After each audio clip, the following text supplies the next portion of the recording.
다음 이제 뭐 국민의힘 마무리하고 민주당 얘기 한번 하도록 하겠습니다. 마지막 이슈인데요.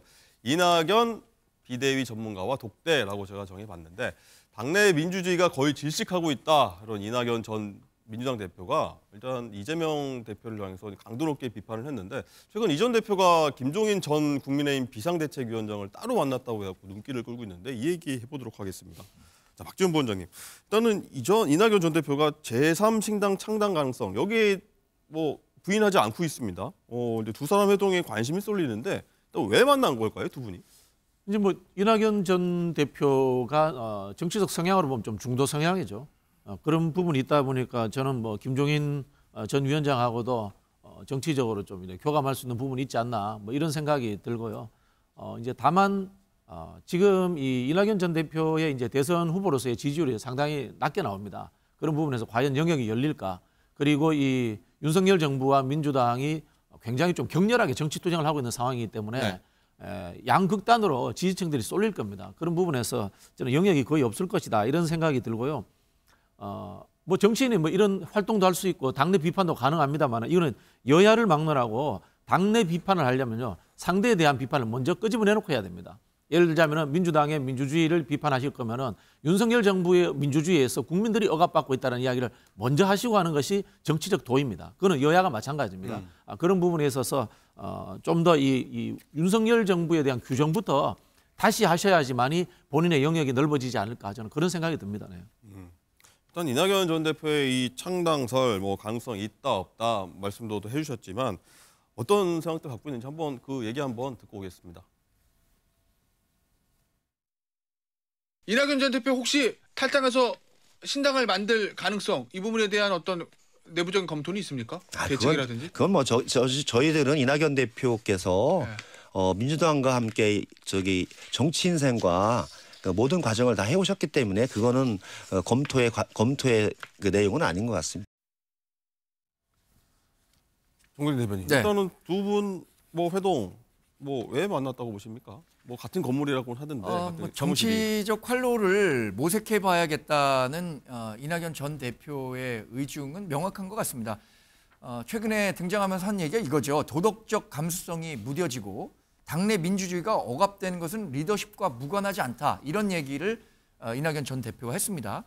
이재명 당대표를 겨냥한 말이고 최근에 민주당이 과거가 우리가 뭐 노무현 김대중 시절에 알았던 민주당과 이재명 시절의 민주당은 완전히 다르다라는 생각들을 많은 분들이 공감하고 계시거든요. 그 문제에 대한 지적이 있었던 것으로 보이고 앞으로의 정치 행보에 있어서 만약에 이낙연 전 대표가 신당 창당을 할 거냐 말 거냐 이 가능성을 물어본다면 저는 이준석 전 국민의힘 대표의 창당 가능성보다는 조금 낮게 봅니다.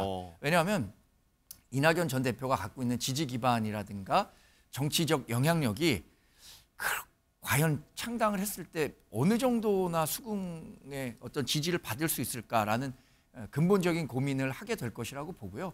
그래서 일단 당내에서 자신의 활로를 모색하고 그게 정 되지 않을 경우에 신당 창당하겠지만 아직까지는 창당 가능성은 좀 낮은 것으로 저는 보고 있습니다. 이 김종인 비대위원장이 뭐 창당 전문가라고도 하고 하지 않습니까? 어떤 얘기를 해줬을까요? 저는 그 김종인 비대위원장께서 활용당해 주셨다. 이렇게 좀 느낌이 드는데요.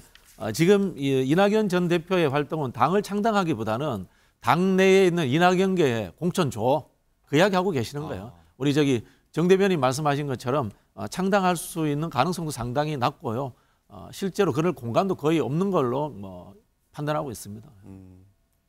자, 이 친이낙연계 원내 인사로 구성된 이 민주주의 실천행동이 지난 26일 신당 창당 선언을 하기로 했습니다. 일단은 어떻게 될까요? 여기 이 전 대표가 신당 창당을 할지 계속 관심인데 대변인 어떻게 보십니까?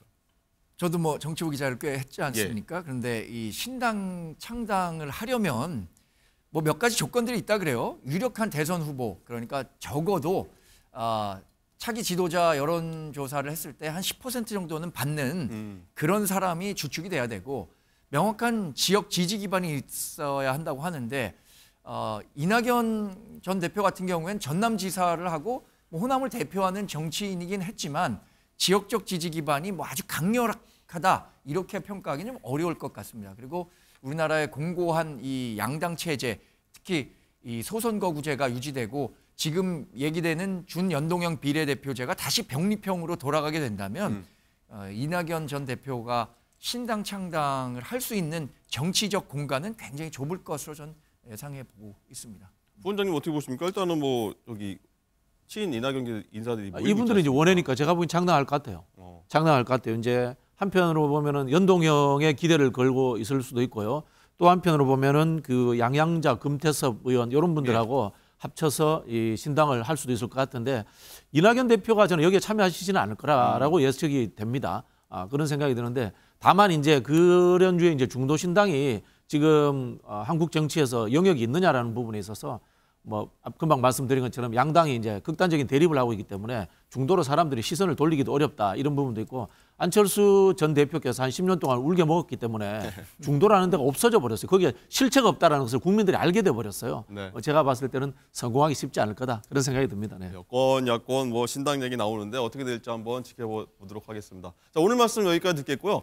오늘 프레스룸 라이브도 여기서 마치겠습니다. 저희는 내일 오전 10시 30분에 다시 찾아뵙겠습니다. 고맙습니다.